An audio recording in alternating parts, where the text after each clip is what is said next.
ఈరోజు మనం భవిత కేంద్రం ప్రత్యేక అవసరాలు గల పిల్లలకు శిక్షణా కేంద్రం రామచంద్రపురం మండలంలో ప్రత్యేకంగా ప్రభుత్వం ఏర్పాటు చేసింది. చూస్తూ ఉన్నాం భవిత కేంద్రం. ఈ భవిత కేంద్రంలో మరి పిల్లలు ఫిజికల్లీ ఛాలెంజ్డ్ పిల్లలు, మెంటల్లీ ఛాలెంజ్డ్ పిల్లలకి మనం ఇక్కడ ప్రత్యేకంగా శిక్షణ ఇస్తారు. మరి అలాగే హీరింగ్ కూడా ఐఆర్టీ నాగమణి గారు ఉన్నారు. లోపలికి వెళ్ళి మనం ఒకసారి వారితోటి విషయాలని చర్చిద్దాం.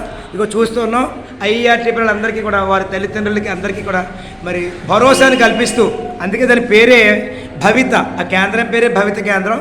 చక్కటి బొమ్మలు వేసి కుర్రాడు ఒకడు హాయ్ హాయ్ నాన్న హాయ్, నాగమణి గారు హాయ్ చెప్పు, హాయ్ చెప్పు, హాయ్ చెప్పు నాన్న హాయ్. వీడి పేరేంటండి? సాత్విక్. సాత్విక్ హాయ్ హాయ్, చాలా హ్యాపీ. ఐఆర్టీ నాగమణి గారితో మనం ఇప్పుడు ఒకసారి చూద్దాం. మేడం గారు ఇప్పుడు ఒకసారి ఈ మేడం గారికి ఫిజియోథెరపిస్ట్ అండి. మేడం మీరు ఒక్క మాట, మీరు ఏమేమి చేస్తూ ఉంటారు ఇక్కడ పిల్లలకి అది ఒకసారి చెప్పండి. కొంచెం గట్టిగా చెప్పండి. నా పేరు డాక్టర్ రేఖ, ఎంపీటీ, ఫిజియోథెరపిస్ట్ ఇక్కడ వర్క్ చేస్తున్నాను. మేడం ప్రత్యేక అవసరం కలిగిన పిల్లలకి ఫిజియోథెరపీ సేవలు అందిస్తున్నాను.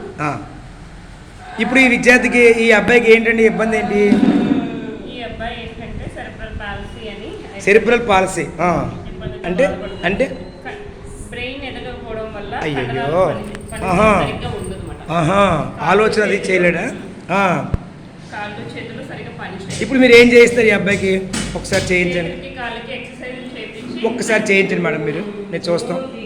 ఈ అంటే మా ఛానల్ ద్వారా ఇది ప్రభుత్వానికి వెళ్తుంది.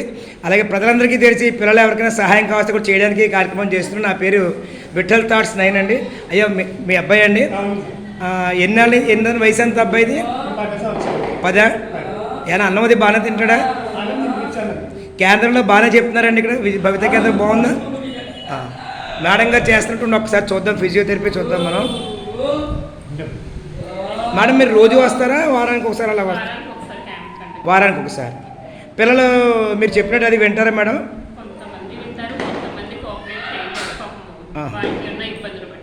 థ్యాంక్ యూ మేడం, మీరు చక్కటి సేవ చేస్తున్నందుకు మీకు భగవంతుడు మీకు కూడా ఆరోగ్యం ఇవ్వాలని కోరుకుంటున్నాం. ఇవి చూస్తున్నాం మనం, ఇవన్నీ చూస్తున్నాం. ఇక్కడ ఫిజియోథెరపీ చికిత్సకు సంబంధించి ఏమేమి ఉన్నాయని అన్నీ కూడా మీరు గమనించి ధైర్యంగా ఈ వీడియో చూసేవారు దయచేసి చూసి వదిలేయడం కాకుండా పిల్లలకు మనం ఏమైనా చేయగలమేమో. మీ పుట్టినరోజులు అయితే బయట పోలేదు ఖర్చు పెట్టుకుంటూ ఉంటాం కదా, మనం వేలాది రూపాయలు ఖర్చు పెట్టుకుంటూ ఉంటాం కదా. అలా కాకుండా ఇటువంటి మానసికంగాను శారీరకంగాను ఇబ్బంది ఉన్న పిల్లలకి ఆ రోజు వచ్చి మీరు ఏమైనా చేయగలరేమో ఆలోచించండి. మీ పెళ్లి రోజు కానీ మీ పుట్టినరోజు కానీ ఇలాంటి పిల్లలకి మనం సేవ చేస్తే భగవంతుడికి చేసినట్టే సేవ. ఇలాంటి తల్లిదండ్రులు కూడా ఎంతో ఆనందిస్తారు. ఏమంటే ఎవరైనా పుట్టినరోజు నాడు వచ్చి పిల్లలందరికీ ఇస్తే ఎలా ఉంటుందో మీరు అనుకున్నారండి? చాలా బాగుంటుంది. అది మంచి ఐడియా అంటారా? ఎక్కడో కేకులు కట్ చేసుకుని అది కన్నా ఇది మంచిది అంటారా? మరి పిల్లలు దేవుడు చల్లని వారు అన్నారు కాబట్టి ఇటువంటి సేవ చేస్తున్నటువంటి మీరందరికీ కూడా ఆ మేడం గారు ఒకసారి, నాగమణి గారు ఒకసారి మీరు ఒక మాట చెప్పండి. అసలు ఈ కేంద్రంలో ఓకే.